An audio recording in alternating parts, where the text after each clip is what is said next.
Hello, everyone. This is Zami Eccles-Irwin from FilmFestivalCircuit.com and the director of the Oregon Documentary Film Festival. Right now, we're getting ready for our fall event. So, on September 29th at the Clinton Street Theater in Portland, Oregon, we are going to be holding an all day event of networking, an award ceremony, and lots of film screenings. And in order to get ready for that, we are getting to know some of our filmmakers and their projects that are participating in this season's festival. So today we are talking to Ned Thanhouser, who is the director behind Cabin in the Sky, the Mount Hood Lookout. Ned, thank you so much for talking with me today. Well, great. I'm glad to be here. It's always nice to share filmmaking background and learning about others as well. Absolutely. Well, so Ned, this is a very interesting story. I'm a Portlander. I've never heard of this monument, and I'm curious what inspired you to make this film, and how did you come about this story? I had done another film before this with my filmmaking partner, Jeff Thomas, who's not able to join us.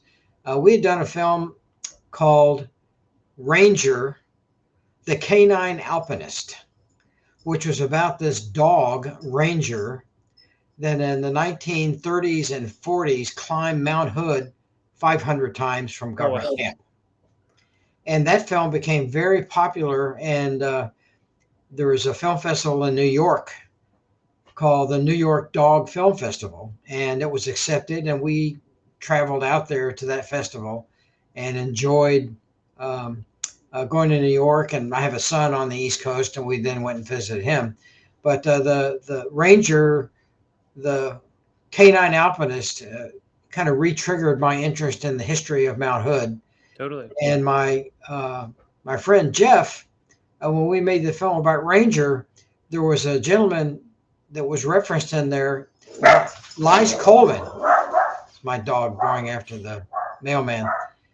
Uh, so there was a ranger called Lige Coleman who had climbed Mount Hood over 500 times, and we kind of compared the two in the Ranger Right. film. So we uh, looked into the history of Lige Coleman, and we found out that he had built a cabin on the summit of Mount Hood in 1915 as a fire lookout. And it turns out that Jeff has done a lot of research with the Mazamas, local climbing club that I'm a member of. And he had access to over 400 photographs of the Mount Hood lookout being built and being occupied over the years, and then its eventual demise from the weather. And so I said, that's a great story. And people like yourself here in Portland don't know about this story. Totally.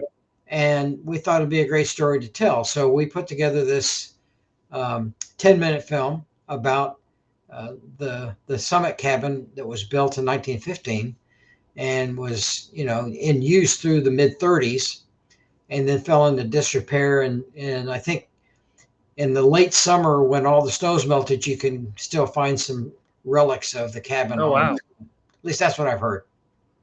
Well, it is a really interesting story, and it's kind of interesting to see that it starts and ends in a period before, any of the real Portland lore has taken over. So this is something that's kind of a stepping stone, Right. or to the Oregon lore.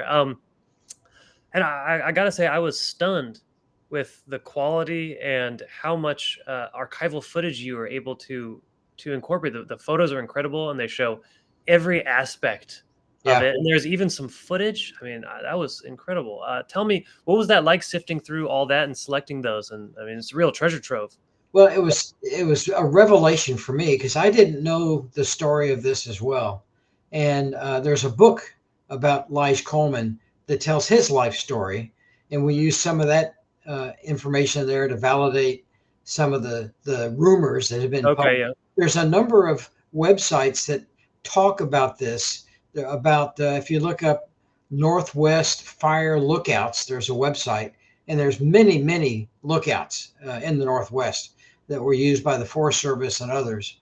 And uh, the Mount Hood lookout, as we've documented, is in that history. But again, it's a special interest history in terms of people caring about lookouts. that were Right. built and maybe abandoned or are still in use. And so when Jeff and I looked at that after doing the Ranger film, we said, here's some more Mount Hood history. And we actually premiered the film in government camp. Oh, Uh, excellent. there's a group of historians and citizens in government camp at the Mount Hood Cultural and Museum in government camp, and we premiered the film there, and had a nice audience of about 50 people that showed up that were locals. So they all appreciated again seeing history from their local environment. Absolutely. Well, it is really cool, and I think there's something to say that you know there's something really elevated about the remote mountain fire lookout, and like you said, there is a community of people who uh, are interested in this. And I was reading a Jack Kerouac book recently where he talks extensively of spending time in fire lookouts as a volunteer and Right. seeing that remoteness. I really like the passage where you included the competition to deliver eggs because you don't get groceries out there. It is. I mean, I don't know, something about the majesty of that remoteness. I think you Yeah. captured really well. Yeah. And Um, his comment after he got 13 dozen eggs, no more eggs. It's great. well, so I'm curious. What is your background in filmmaking? It sounds like you made another film specifically about Mount Hood. Do you have other films in your history or other media kind of related Sure. stuff? Um, yeah, I was working in high technology for 40 years, and Okay. part of my job was a marketing director. And in that role, I had produced, not directed or anything, some films. Plus, my family back in the teens in New York were pioneers in the early silent motion picture industry. Oh And wow. the Thanhouser studio, believe it or not, was Oh in yeah.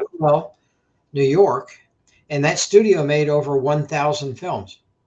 I've definitely seen Thanhouser works before. That's incredible. Right, and so Wow. that was my grandparents, Edmund Okay. and Gertrude. And when I retired from Intel, I spent 28 years at Intel. Um, I said I should take the history and make a film about it because it's very compelling. And so I produced a 1 hour documentary on the Thanhouser studio that was picked up by Turner Classic Movies, and it was broadcast nationally on TCM. Uh, and I've shown that film at numerous film festivals, and I still get orders. I sell DVDs. I still get orders for Thanhouser films on DVD, and there's Yeah. over 100 of them you can watch online. So I have this, if you will, genetic connection to filmmaking Totally. thanks to my grandparents. That's And great. so I've gone on to make a number of short documentaries um, that are 30 minutes and under. Probably one of the better well-known ones. And again, these are very narrow focus audiences. My wife and I are both motorcycle advocates and riders, and we're a member of a local motorcycle club. And in that club, two of the women in our club were racing what are called motorcycle sidecars, Oh, which okay. is a motorcycle with a sidecar. And there's racing events. I mean, anything with a motor, people got to race, right? Totally. So they were the only all-woman motorcycle sidecar team in America in 2015. And Wow. they're friends of ours. And so I followed them around for a year. And they had a hard time getting started. And their bike wasn't running. And they finally got it fixed. And then the next year, they actually won the #1 plate uh, for the West Coast. So that film took us all over the world to go premiere it at festivals in Nice, France, Rome, Italy. Wow. We showed in Berlin, Toronto, um, and the Motorcycle Film Festival here in Portland showed the film, and it's on Amazon, so it's been picked up quite a bit.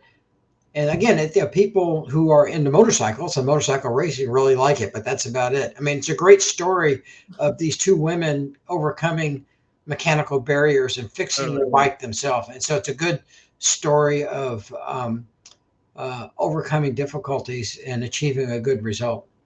Another film I've done is about a B-17 bomber Hmm. down in Milwaukee in 1947.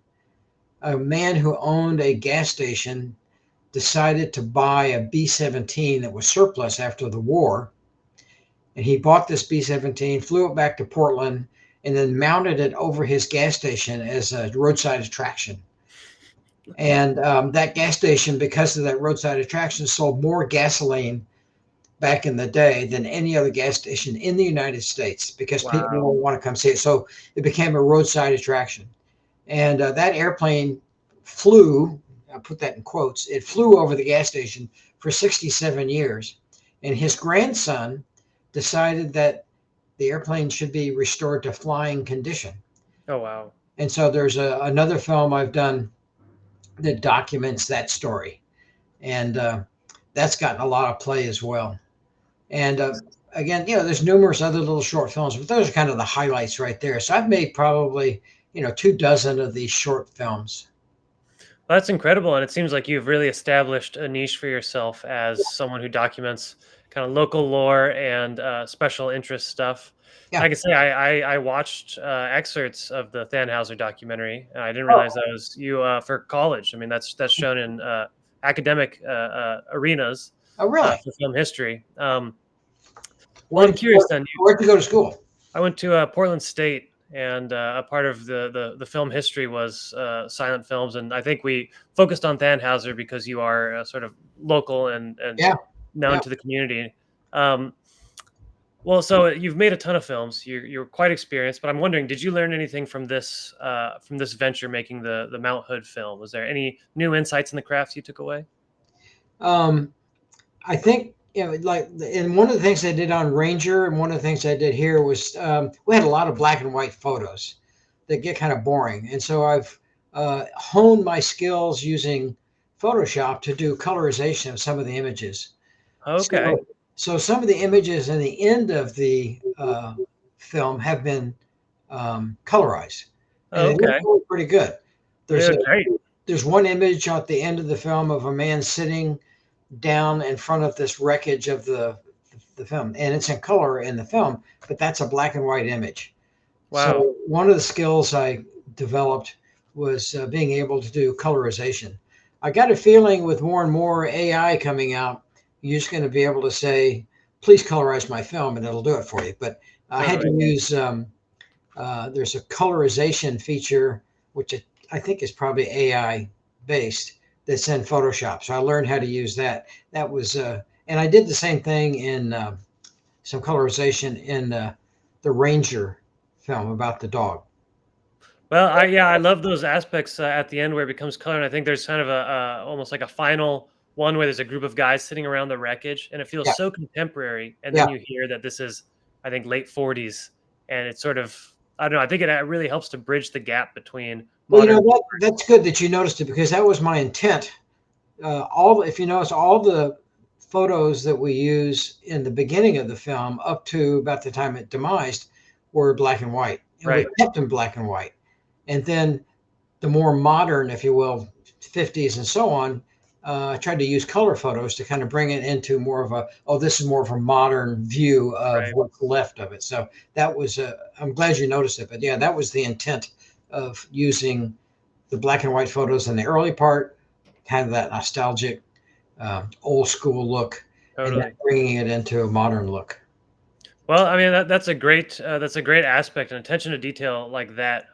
Even in something nuanced, it elevates the quality and just really delivers a very engaging experience. I think it comes through really well in this film.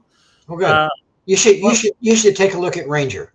I would love to. I absolutely would. And I definitely am going to look up more in your filmography because it seems like you have some very fascinating topics there. Yeah, Uh, on the I'm curious though. Are you working Thanhouser on? webpage, there's links. There's a link Okay. to on the homepage. It says Ned Thanhouser documentary films. There's a link that takes you to a showcase. Oh, fantastic. Well, maybe I can post that in Yeah, the description here so everyone can take a look. yeah. I think Ranger is a good companion to the Mount Hood Lookout. Totally. Are you working on any new projects right now? The next film I'm working on is for the Mazamas. If you know about the Okay. Mazamas, it's a climbing club that was established on the summit of Mount Hood in 1894, Oh, wow. and this is our 130th year. And so we have a big dinner promotional auction event coming up in September. And the executive director asked me to make a short film interviewing climbers, talking about what the Mazamas mean to them, individual members. And so it's going to be more of it's going to be a promotional film. It's not going to be a documentary, but it's, Hmm, I've got skills, I got camera, and I got editing, and there's still totally. images and video. So it'll be a nice little 5-minute film to play at the dinner to encourage people to support the organization. Excellent. Well, it just goes to show you film is a fantastic medium to just convey Yeah. appreciation, convey information. Yeah. That's awesome. Well, is there anything else you'd like to add about Cabin in the Sky? Well, I think that Cabin in the Sky is great history, and I think people will enjoy it and they'll learn something that they didn't know. And that's really what I'd like to do is tell stories and enlighten people with a history that's fascinating and educational. So that's really kind of what I like doing. Excellent. Well, it's a fantastic film. I can't wait to screen it on September 29th at the Oregon Documentary Film Festival. I'm so excited to play something that deals with local lore and local history, and I think everyone's going to get a big kick out of it. Ned, it was very nice talking to you, and I hope to see you there. Great. Thank you.